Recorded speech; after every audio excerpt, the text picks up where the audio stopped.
We are going to head to our colleague, Savannah Sellers, who is live in Clive, Iowa, where things are beginning to break up. Savannah.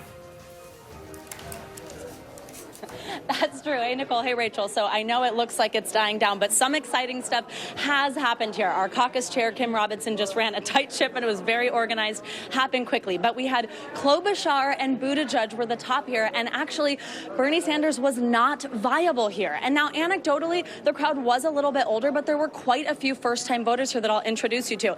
And I don't know if you remember, but the last time I was talking to you guys, we had one lone Tulsi Gabbard supporter who said that he was not going to budge. He did end up budging. He went for Amy Klobuchar. She had a really good night here in Clive, which is just west of Des Moines. So I want to introduce you to some of those first-time voters. This is Fez. You are 18, right? Yes. And who did you caucus for? I decided to caucus for Joe Biden. And how did you feel about how you guys did? Well, you know, I thought we would do a little bit better. I was surprised that a lot of the moderate vote went to Amy Klobuchar, but the fact that we were still viable at the end of the night was still great for us. Yes, and you also, he has an interesting family story going on here because your mom was here. Yeah. So now you're the 18-year-old. You caucus for Biden. Right. His mom caucused for Yang, who was not viable here. Her plan B was to caucus for Sanders, who is not viable here. What did she do? She decided to actually go home, so...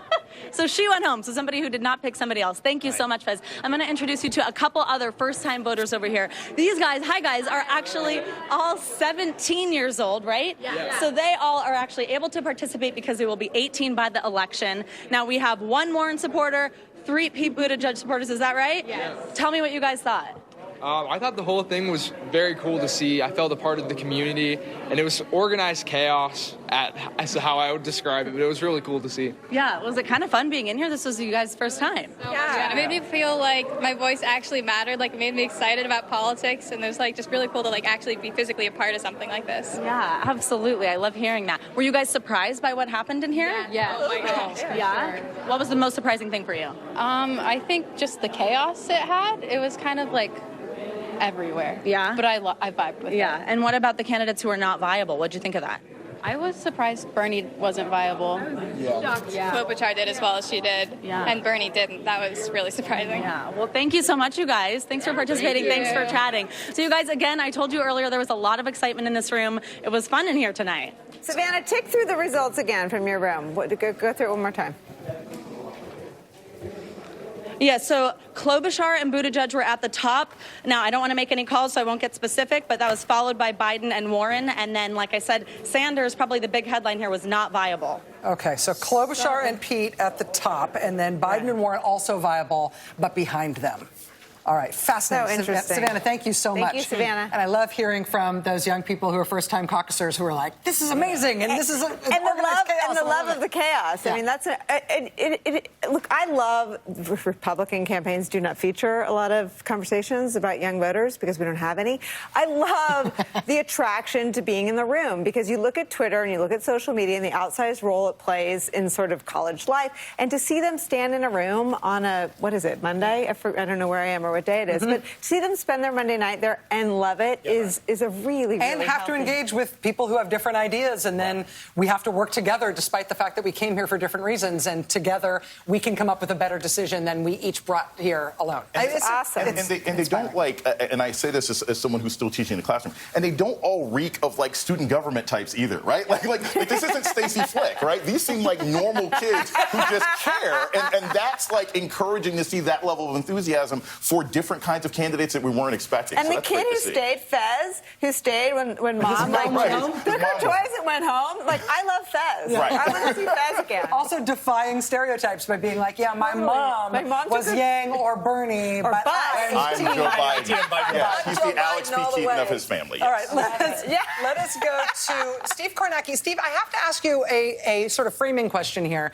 I said at about 8 o'clock, listen, we're going to get results within minutes. They've just closed the doors. We expect to get first results soon. We have heard some anecdotal description about potential results, but I feel like we're not seeing the numbers that I would have expected us to have by this point. I feel I should take some responsibility here because the reason you said that might be because I was telling you before the show that I was expecting that too. True. The reason I was expecting that was because at this point In 2008, if you remember the Obama, Hillary Clinton, John Edwards caucuses, Obama was being declared the winner. At this point in 2016, you had more than half of the vote in Iowa. At this point in 2000, it was a blowout that year. Al Gore was declaring victory. So we have had a rather quick pace to these things in the past. I think there was some expectation coming into tonight. You've mentioned this, that the folks who go with the candidate on the first allocation, if the candidate's viable, that's it, they're done. We expected that would speed the process up as well. We have absolutely, I can just show you to confirm, we have absolutely no results to show you right now. We have the anecdotes that you're getting from the precincts. I can tell you, we just reached out to the Iowa Democratic Party to say basically, what's up?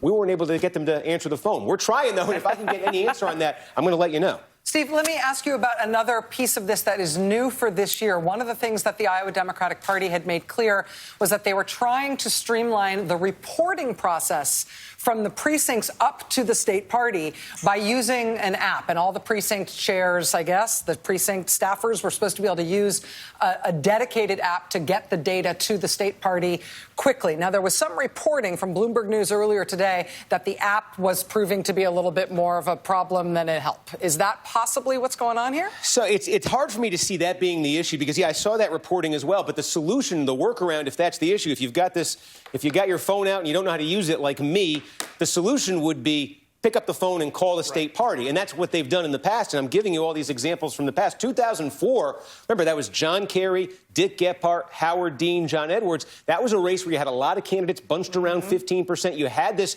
extensive reallocation process. That was not a necessarily smooth and quick caucus night. And yet, at this point, you were getting results back then as well. So, again, there are sort of theories right now. We have a few in our heads we want to run by the Democratic Party about why we might not be getting results right now, but we haven't. One thing I can tell you quickly, it was in the absence of results, the other thing that we continue to get in this are the entrance polls. And I've been monitoring this story tonight, and I can just tell you a little bit of an update here on the age front. Again, we've been saying that 17 to 29, we showed you in the entrance poll, Biden is barely registering. Sanders is running away with it. Well, now that's up to 23%. And remember, that share in 2016 was 18%. So that has ticked up 5 points as more and more entrance poll data has come in. And by the way, 65 plus, that has continued to tick down. This is Biden's strongest group. He's getting about 34% in the entrance poll with it. But that number was about nearly 40% when we got the first wave. It has gone down in every subsequent wave. It's now down to 28%. That is where it was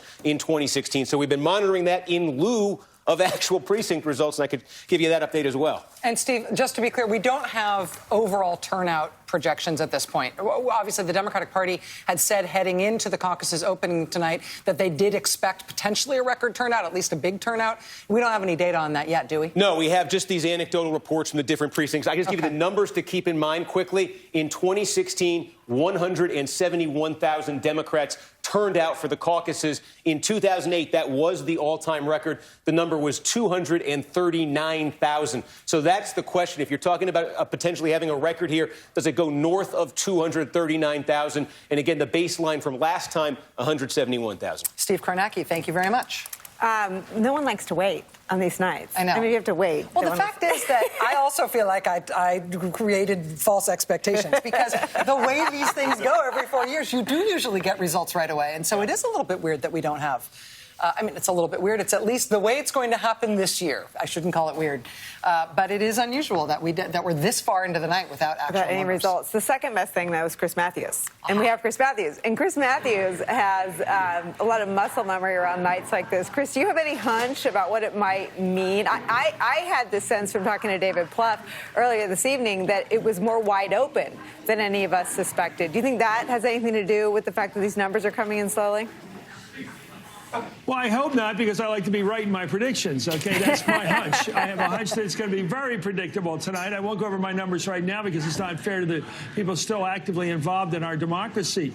But I do think we're going to see pretty much what we expected. I do think this thing's going to really get really interesting. So you haven't seen anything, folks, out there. The big excitement's going to be building from now till Super Tuesday, a month from tonight, when we have big casino, when California goes up. And I see Bernie out there as a real a real threat to win California, a real chance to win it. I see Bernie winning perhaps a number of big states. But I also say Mike Bloomberg's money's going to come into play there. And I think it's all leading toward that. I mean, normally I'd say, based upon my podcast, for example, it's the first rule, win Iowa.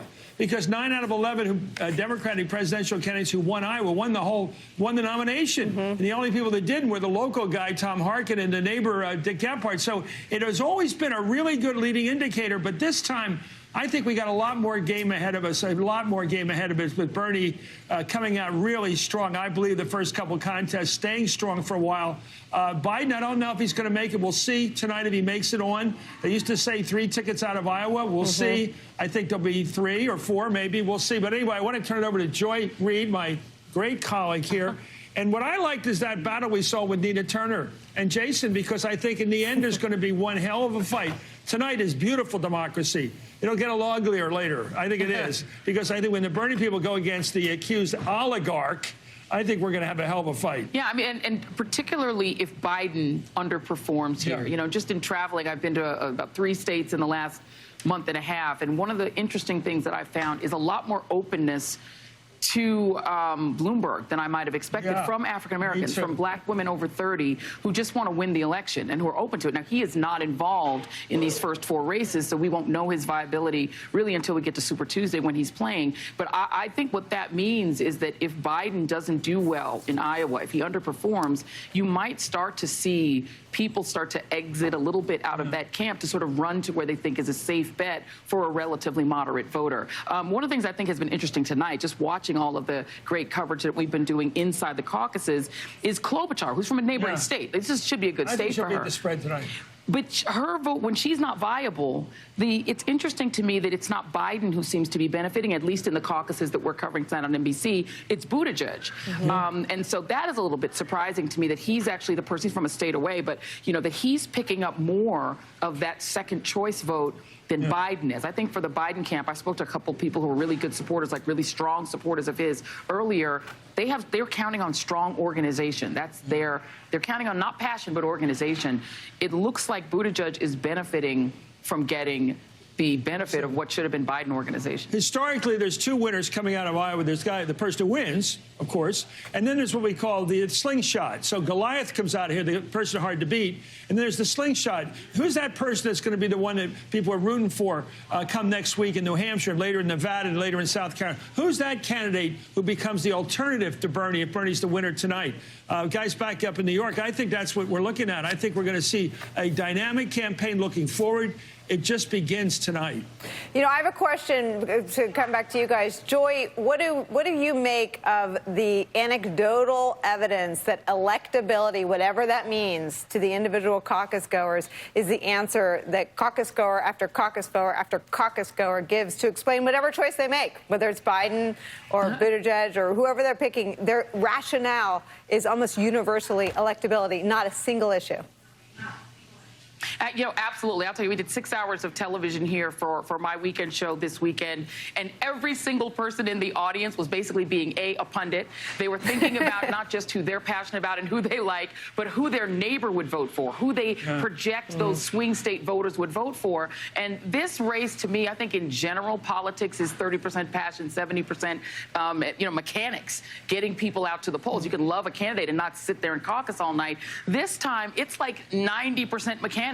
People just want to know who can win, who can beat Donald Trump. And I've seen just in the voters that we talked to, we just went out in the audience and we would talk to people. People had incredible anxiety about not wanting to get it wrong.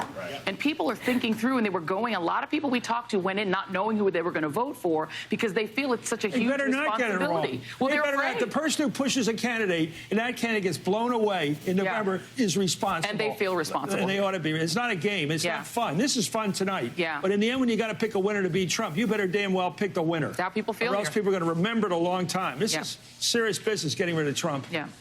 So interesting. Absolutely. And I think people feel that. Yeah. Thank you, Joy. Thank you, Chris. It's so interesting. I mean, everyone's nodding their heads because it's the same conversation we're having on the air and in our breaks. And I think there's a particularly interesting slice to this with Joe Biden, right? Because there's been this reality about Biden since the end of the race, which is that he's led the entire way. His support has been actually quite durable. There's been a million stories written about how, no one on Twitter likes him, but he has real support, and he does.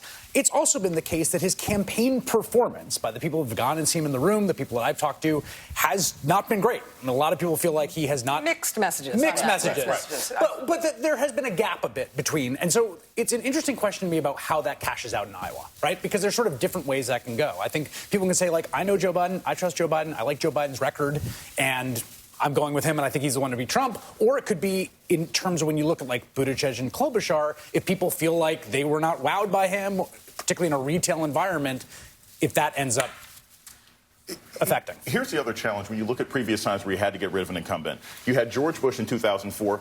He took care of us after 9/11, so we got to get a war here. We got to get John Kerry, right? The economy was bad with Barack Obama. Well, let's get Mitt Romney. He seems to know about business. People can't understand why folks like Trump. So they're having difficulty figuring out who you run against the guy. What's the anti-Trump if you can't figure out how he got in? So that's also where this anxiety is coming from. I can see some 20-year-old thinking to themselves, babies in cages, I got to stop this, but who's the best person to stop it? That's a real amount of stress to deal with. There's a lot of stuff that is brand new. I mean, to have Michael Bloomberg in the race, I mean, he's technically, we're saying he's not playing in Iowa. People could be caucusing for Michael Bloomberg tonight if they wanted to in Iowa. He's not in Iowa tonight. Neither are a handful of other candidates who thought they weren't going to be competitive here. But he's not competing in Iowa by spending $250 million to get himself into double digits nationwide. And if you live in Iowa and you saw the Super Bowl yesterday, you saw Mike Bloomberg out. So you're right. He is already in the race. So there's a lot that has never happened before that is happening right now. We are going to take a quick break. When we come back in, we are into the second hour of these caucuses, trying to work it out in terms of who's going to get delegates out of these venues. We'll be back live with more reports from these caucuses on the ground when we come back.